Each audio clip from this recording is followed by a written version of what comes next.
E eu tenho o prazer de transmitir a palavra agora ao professor Dr. Rodolfo Pamplona, que pode usar o púlpito ou a bancada como desejar. Boa sorte, professor Pamplona.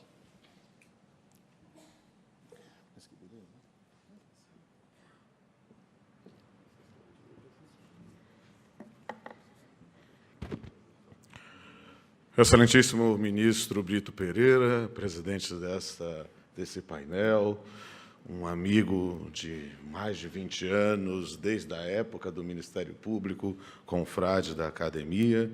É um prazer, uma honra ser presidido mais uma vez por Vossa Excelência, tendo ao lado o ministro Douglas, uma inteligência pulsante, e para discutir um tema fantástico. Registrar, primeiro, minha saudação ao ministro Ives Ganda da Silva Martins Filho, presidente do Tribunal Superior do Trabalho, também um amigo de mais de 20 anos, desde o Ministério Público, e a quem eu posso fazer um registro também especial o talento, a sua inteligência e sensibilidade, que eu tenho que dizer que tem alguma coisa de baianidade, tendo em vista a sua histórica relação com o Coquejo Costa, né? Nosso poeta, nosso músico, nosso paradigma. Me permita também fazer um registro pessoal à ministra Maria Cristina Peduzzi, diretora da ENAMAT, minha eterna presidente da Academia, que me convocou, né, para ser seu secretário na época e hoje diz: Pamplona, preciso que você esteja no Congresso. E eu, missão dada é missão cumprida. E eu estou aqui hoje, mesmo tendo chegado de viagem ontem, mas resolvido de vez para que eu possa ter um momento para conversar com os senhores sobre 73 anos da CLT e sua modernização. Então, senhores ministros, senhores desembargadores, senhores juízes, senhores representantes do Ministério Público, senhores advogados, senhores sindicalistas, também um registro especial aos meus confrades da Academia Brasileira de Direito do Trabalho, muitos aqui presentes, e eu quero, cumprindo o tempo, literalmente dentro do tempo, fazer algumas abordagens sobre esse tema, que é um tema fascinante.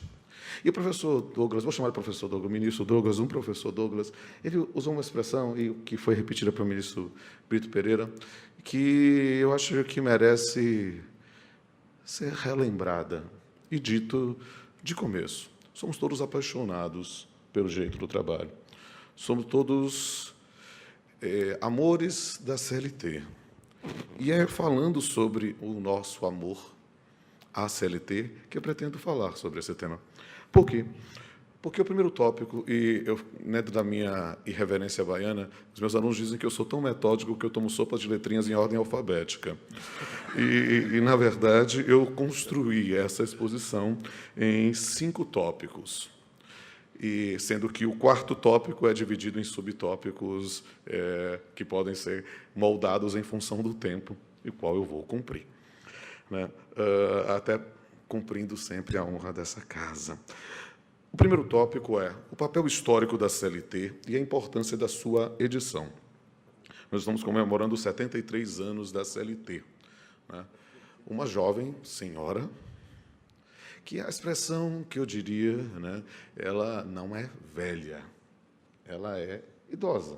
Mas talvez, na verdade, ela está muito conservada. Ela se cuidou muito bem. E isso talvez seja uma metáfora interessante para o tema na contemporaneidade. Até mesmo porque o que se chamava de velho no passado não é o que se tem hoje.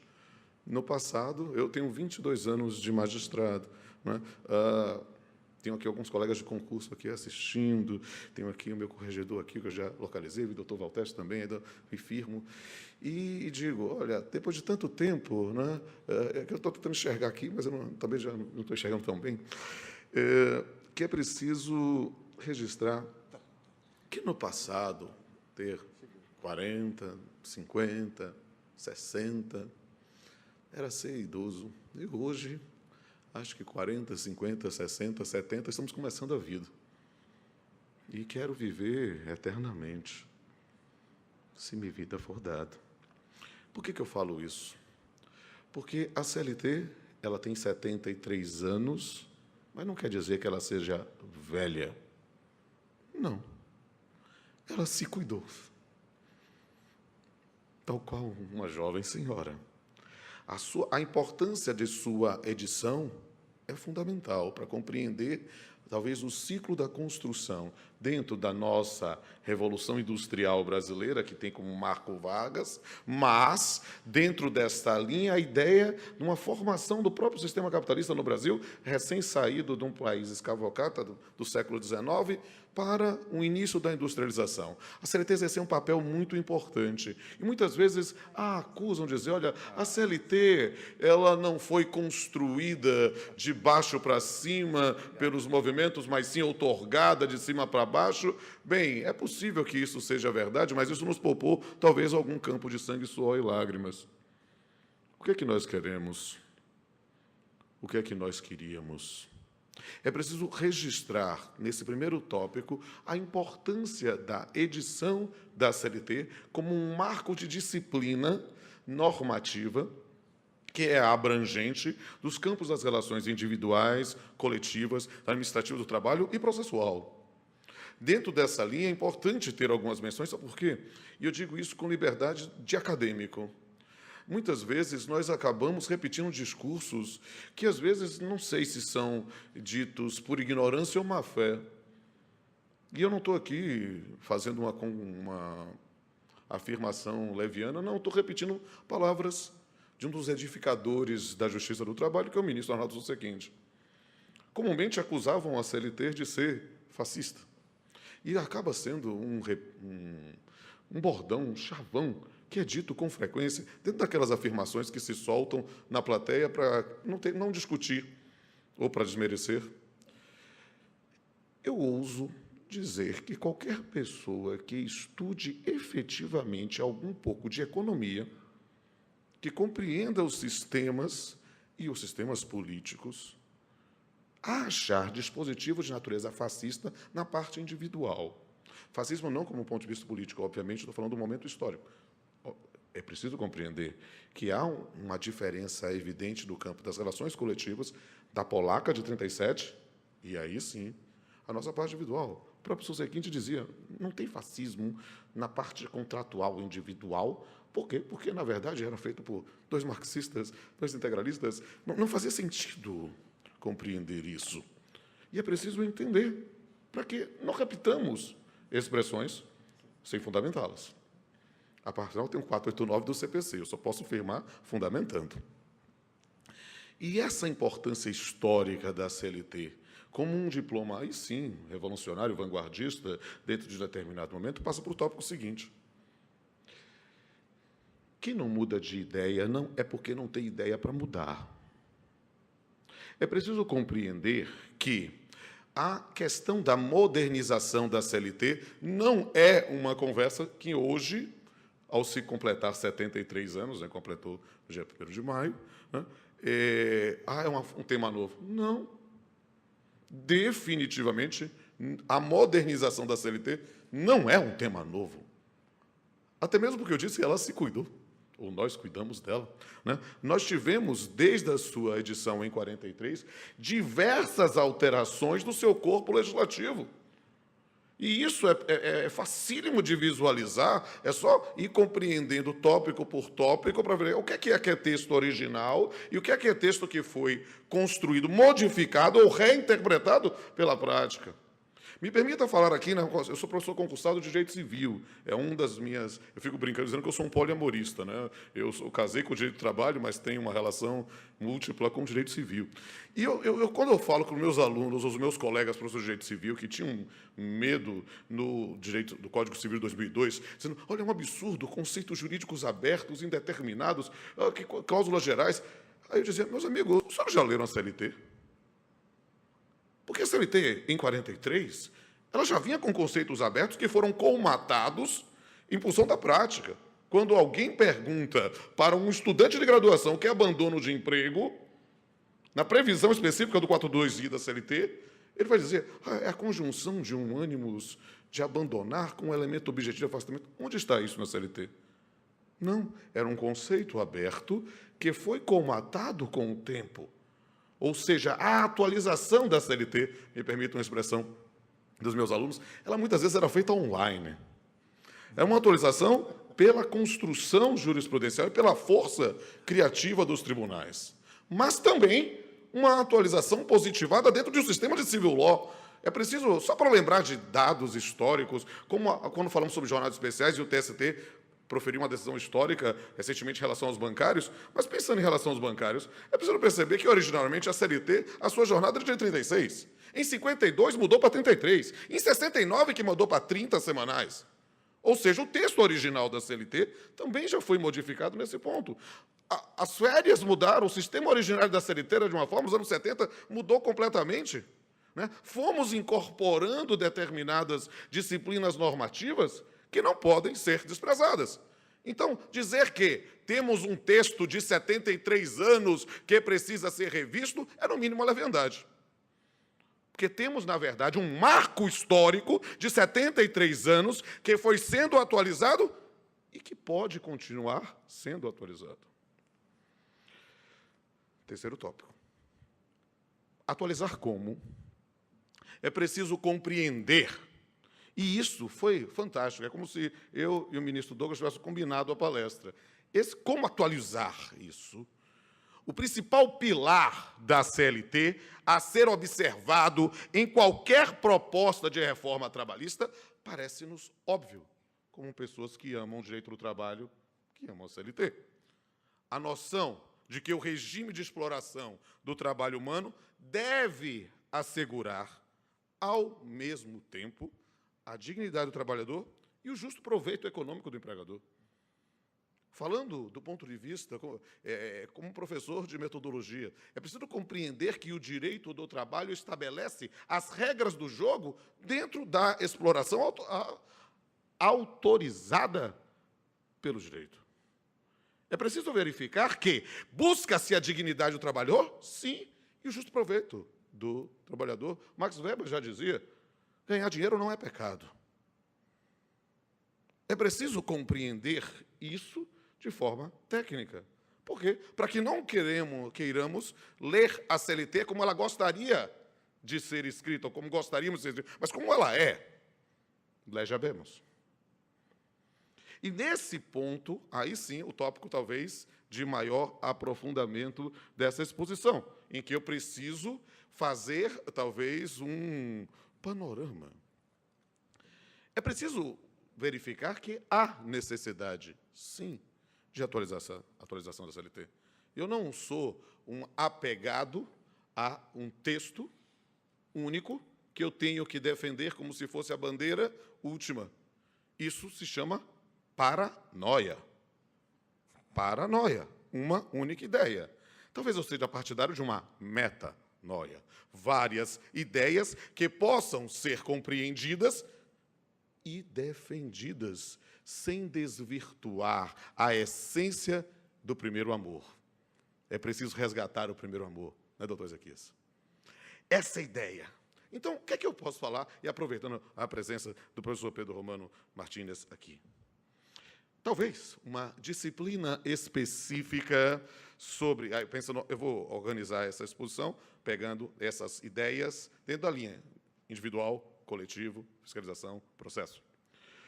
Uma disciplina normativa específica talvez seja necessária para o exercício e proteção dos direitos da personalidade no âmbito das relações de trabalho. O Código de Trabalho de Portugal, artigos 14 a 22, passou e inovou neste ponto. Mas por quê? Porque, na verdade, é preciso compreender que há uma mudança de paradigma da compreensão da tutela jurídica como um todo. Eu defendi minha dissertação de mestrado em 97, falando sobre dano moral na relação de emprego. Disseram que eu era um louco, que eu estava procurando sarna para me coçar. E hoje é norma constitucional. Por minha causa? Não. Por uma mudança da visão da relação de trabalho que não deve ser ou se limitar à concepção puramente patrimonialista, mas sim de uma tutela integral dos indivíduos, empregado e empregador. E percebam, senhores, que atuam, em especial na SDI 1. É preciso compreender que há vários temas que estão sendo objeto de reflexão pelos senhores e também nos tribunais regionais do trabalho e também eu na gloriosa 32ª Vara do Trabalho de Salvador, a cada dia, como juiz que recebe de cara, no primeiro grau, o problema, e que passa pela maturação necessária da jurisprudência dos TRTs e do TST. Olha, há questões que até hoje os senhores têm diretrizes, mas não estão positivadas. Ou, se estão positivadas de forma imprecisa ou limitada. Por exemplo, pensar em tutela dos direitos da personalidade. Lembrando, o que são os direitos da personalidade? Um conjunto de atributos físicos, psíquicos e morais do indivíduo em si mesmo e nas suas projeções sociais. Ou seja, pensando corpo, mente e espírito, e não somente bolso. O homem precisa ser protegido naquilo, não somente no que tem, mas principalmente no que é. Porque é coisas que não têm preço. E se eu não fosse fazer um merchandising, eu dizia para outras coisas, se eu penso no cartão de crédito.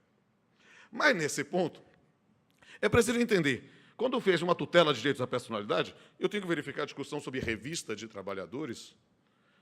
A disciplina normativa que foi modificada recentemente já é satisfatória?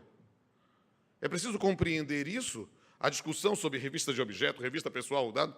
Os senhores decidem isso, e isso ainda não foi positivado de forma genérica. Nós temos aí a primeira previsão em relação à mulher, depois uma ampliação disso. E aí, como é que faz? Pode, não pode? Os tribunais ficam se debatendo sobre isso até hoje.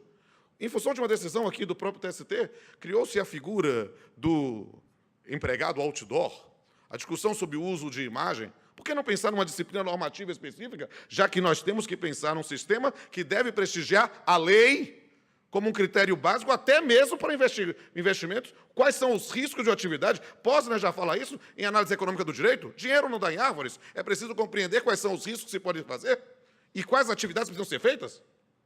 Ora, eu posso pensar também a discussão dentro de uma aplicação analógica, e eu, como professor de civil, tenho um conhecimento muito mais apurado nesse ponto, dentro de uma relação com a relação consumerista, nos efeitos da mora, se nós temos que nos limitar às previsões normativas de autuação administrativa, ou se é possível a discussão sobre dano in re ipsa. A própria noção de responsabilidade civil, uma definição efetiva sobre a natureza, se é subjetiva ou se é objetiva. E eu digo com a liberdade de quem escreveu isso quando saiu o código. Talvez tenha sido a primeira pessoa a escrever sobre isso. Mas é preciso tomar partido, decidir. Tema que foi objeto de decisão recente, a noção das listas negras, a difusão de informações não abonadoras de empregados, expressão politicamente incorreta, é verdade, mas consagrada pelo uso. A discussão do assédio. Minha primeira tese de doutorado foi sobre assédio sexual, minha segunda sobre assédio moral. Ora, é um tema que diz respeito à limitação de liberdade e que está no nosso dia a dia. Quando eu comecei como juiz há 22 anos, nem se falava. Hoje, eu não lembro a última vez que eu tenha feito uma pauta e que não houvesse pelo menos um processo dizendo isso. Eu preciso analisar outros elementos importantíssimos sobre o mundo virtual. Nós formamos grupos de WhatsApp, nós discutimos os limites da intimidade, da imagem, do tempo livre, de um direito à desconexão. Nós estamos hoje carentes de uma disciplina normativa específica, e a CLT pode ser atualizada sobre isso. Mas, sem sombra de dúvida, um elemento mais importante é o campo da reforma sindical. Por quê? Por aspectos relacionados à legitimidade, a incompatibilidade do sistema brasileiro com o regime estabelecido por tratados já ratificados. Nós não podemos brincar de direito internacional. Isso é sério demais para simplesmente dizer o Brasil ratifica e é norma para inglês ver. Não! É direito positivado e isso se tornou um reforço após a emenda 45? Ora, discutir sobre o Pacto Internacional sobre Direitos Econômicos, Sociais e Culturais, seu artigo 8º, o Protocolo de São Salvador, artigo 8º, é preciso compreender os efeitos disso no caso concreto, e a CLT precisa ser atualizada. Sem sombra de dúvida, um dos temas, e eu jamais poderia falar melhor do que o ministro Douglas, é, sem sombra de dúvida, que está na ordem do dia, a autonomia coletiva da vontade e a prevalência da negociação coletiva sobre a lei. Isso é especificamente o recurso extraordinário 590.415, relatado pelo ministro Luiz Roberto Barroso, sobre a questão do PDV. Porque não é só a questão do PDV. É uma discussão da autonomia coletiva da vontade como um todo e pensar se há limites para isso, se a ideia de quem pode o mais pode o menos, ou se há um patamar civilizatório mínimo no qual não pode ser negociado. Precisamos decidir. Decidir, nós decidimos sempre. Porque, invocando uma frase do ministro Carlos Veloso, quando foi presidente do Supremo Tribunal Federal, ele disse certa vez: juiz não pode ter medo de decidir. Juiz só pode ter medo de uma coisa: medo de ter medo. Então, nós decidimos sempre. Não há non-liquet, não há dizer eu não julgo, mas eu preciso decidir e tenho que buscar parâmetros calcados por quem estão legitimados para isso, dentro do Congresso Nacional, na construção normativa específica que garanta segurança para os negócios jurídicos. As pessoas, às vezes, puxam determinados gatilhos mentais quando se fala em segurança de negócios jurídicos. As pessoas dizem: peraí, esse conversa é de petralha ou de coxinha? Não é de nenhum dos dois, é de quem efetivamente respeita o ordenamento jurídico. E é preciso ter em mente a necessidade de segurança, porque o direito serve para isso, garantir segurança e boa-fé. Então, dentro dessa ideia, é preciso estabelecer uma disciplina, e a CLT pode ser atualizada, independente da ideologia de que esteja falando. E é claro, fantástico, estava aqui anotado, vou ter que pular, porque, como eu disse, ministro Douglas, sobrou alguma coisa para mim? Sim. O RE 895759, relatado pelo ministro Teori Zavascki, essa discussão sobre o afastamento do pagamento de horas in itinere por cláusula de acordo com a convenção coletiva, acordo coletivo de trabalho. Por quê? Porque nós estamos aqui discutindo muito mais do que a ideia dos limites da autonomia coletiva da vontade. Eu gosto mais de autonomia coletiva da vontade do que isso é herança do professor Maurinho Mascaro, foi orientador do mestrado e doutorado. Ele disse: Pamplona não fica falando da autonomia privada coletiva, porque fica privada coletiva é uma expressão meio estranha ao ouvido. Era o jeito de Amari, a quem eu faço sempre minhas homenagens. A autonomia coletiva da vontade. Né? Por quê? Porque é muito mais do que uma discussão específica de uma disciplina post-factum, mas sim a verificação de uma transação. E esse é um elemento importante, porque, como professor de direito civil, né, e com toda uma plateia com muito mais conhecimento do que eu, é preciso lembrar que transações são concessões recíprocas. E aí verificar algumas discussões, até para repensar ou reafirmar qual é o princípio básico do direito do trabalho. A proteção, sim, mas é irrenunciabilidade ou indisponibilidade? Porque isso não pode ser um mero jogo de palavras. É preciso que esteja uma delimitação conceitual efetiva para que nós não fiquemos simplesmente jogando palavras ao vento. Até mesmo porque a palavra proferida é flecha desferida que não volta mais. Há muitas outras questões. Se tiver um tempinho aqui, bota aí no que não sumiu aqui. Só para eu ter sentença. Depois você bota aí para mim. Ele não botou. Então, é o seguinte. Né? O tema, obviamente, da ordem do dia, a terceirização e seus limites. E aqui eu prefiro fazer um registro específico sobre terceirização. Por quê? Porque, sem sombra de dúvida, parece muitas vezes que esse mundo bipolar que o Brasil se tornou, né, em que as pessoas olham o outro como um inimigo e não como alguém que está debatendo um tema, né, faz com que, às vezes, as pessoas não consigam compreender que, no ponto de vista da disciplina normativa, e eu vou falar isso e talvez eu seja crucificado por amigos meus, mas o TST foi vanguardista na 331. Como, Pamplona? Porque deixou... Não, era a ideia do mudar do 256 para o 331, quando trouxe especificamente, e eu digo isso é para dar aula de ED, de Introdução do Direito, de Jurisprudência Preterlegem, e depois, com a Lei de Licitações, né, de Jurisprudência Contra-Legem. Poxa, isso foi corajoso demais, na ideia de responsabilidade patrimonial, calcada numa ideia de subsidiariedade. Se vai ser subsidiariedade e solidariedade, às vezes eu fico dizendo, é uma filigrana de alguém que não sabe estudar direito civil. Eu dou aula disso na graduação. Diferença de solidariedade e subsidiariedade é só benefício de ordem. Então, a discussão se vai brigar ou não, tem que discutir a premissa teórica, claro. Pode ou não pode terceirizar, mas, sinceramente, dentro de uma concepção moderna, por que não? É preciso, porém, dar dignidade à relação. É preciso dar solvabilidade a determinados temas. E nós esquecemos e perdemos uma oportunidade, talvez estão perdendo, não sei, de ter uma disciplina legal. Porque estamos há 20 anos com a experiência jurisprudencial. Vai explicar isso para o investigador estrangeiro. Ele não entende. Tem muito mais coisa, mas o tempo está acabando. E eu sou Mas temos que discutir regras efetivas de tutela do meio ambiente do trabalho, porque aí o campo é outro. Falando como estudioso de direito ambiental, o campo é absolutamente diferente.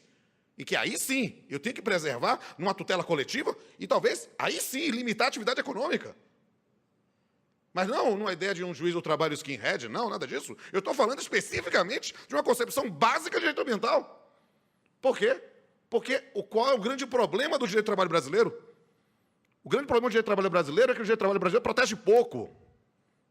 E ele é caro. É caro para contratar, é caro para manter e para despedir. Bem, pagando ou não pagando, despede da mesma forma. Nós monetarizamos direitos. Nós, em vez de combater as condições terríveis de trabalho, criamos adicionais, penduricalhos. Não é mesmo? Eu fico dizendo em sala de aula, na graduação, que o adicional de periculosidade virou a piada que se tornou lei. Porque periculosidade, inicialmente, era para material explosivo ou inflamável. Estenderam para os elétricos, estenderam para arma de fogo. Aquela piada, eu tenho perigo de vida. E, de repente, agora para motoboy. E daqui a pouco mais um. Daqui a pouco, na condição de professor, eu quero adicionar periculosidade mesmo, porque meus estudantes estão ficando muito rebeldes. Eu percebo, em vez de melhorar as condições de trabalho, não, a gente está custo. É preciso algo de errado que precisa chamar o feito à ordem. Discutivas específicas também sobre aspectos processuais, talvez um caminho para um código de processo de trabalho. Né? Mas o tempo está acabando. E eu tenho que arrematar. Mas eu tenho que fazer uma homenagem aqui ao ministro Ives. Porque o senhor é uma cria de Coquejo. E Coquejo era um poeta. E eu não posso vir ao TST, que é a casa de Coquejo. E eu sou baiano. Baiano não nasce, estreia. Então eu não posso vir ao TST e terminar simplesmente com um discurso duro, formal, quadrado, careta. Quando eu estava fazendo meu segundo doutorado, e eu engatei com o pós-doc, o meu primeiro pós-doc foi sobre a interface de direito e arte. Eu escrevi um texto sobre essa reflexão da condição de empregado. E eu compartilho com os senhores. Desestruturação produtiva. Ele foi musicado, inclusive, pelo Vicente, que está aqui. Eu não vi aí, mas o Vicente está aí. Eu não sei mais quem é meu chefe, eu não sei mais quem é meu patrão. Recebo ordens de todos os lados, mas não sei quem me dá o pão.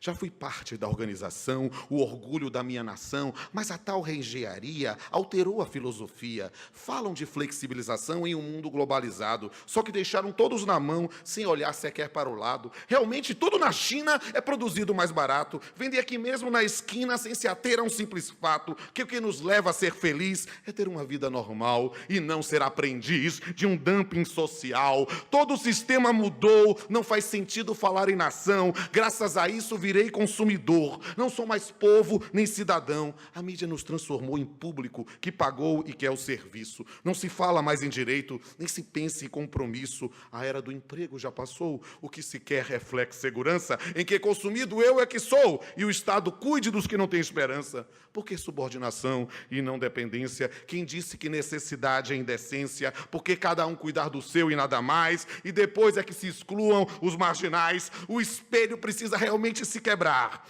e se converter em um multifacetado cristal, para olhar o outro sem repúdio ou pesar e recuperar aqueles que sofrem o mal. Já mudei de nome várias vezes, como mudo de empresa em poucos meses. Fui temporário, estagiário, cooperado, terceirizado, já fui PJ, já fui parceiro, fui colaborador, já fui meeiro, fui precário em experiência, fui autônomo ou outra crença, fui mobília da casa, tombado, membro da família, agregado, dependente ou para subordinado, só não deixei de ser explorado. Muito obrigado.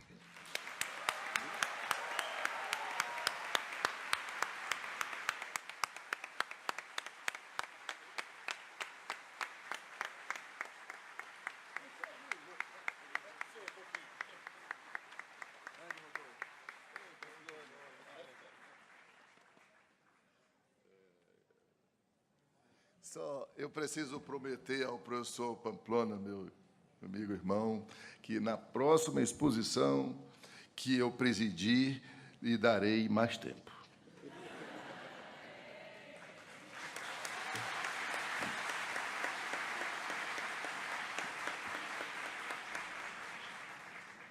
Agora a palavra da comissão organizadora. Agradeço ao professor Pamplona a sua eloquente, densa e poética exposição, que encantou a todos nós, como sempre encanta a todos os auditórios.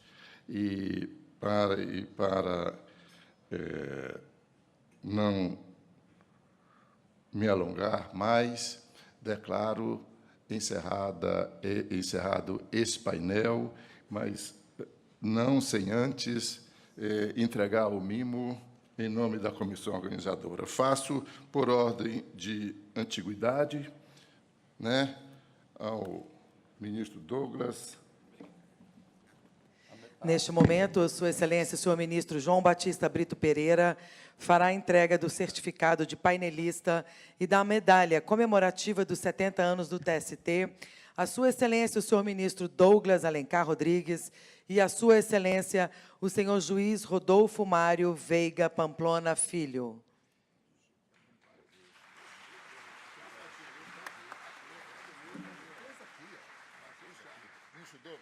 Teremos agora um intervalo para almoço e retornaremos pontualmente às 14 horas com a realização do segundo painel desse seminário.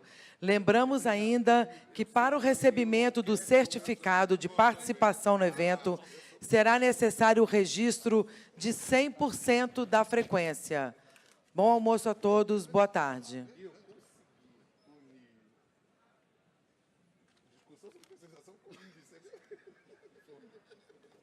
Era só meter qualquer jogo.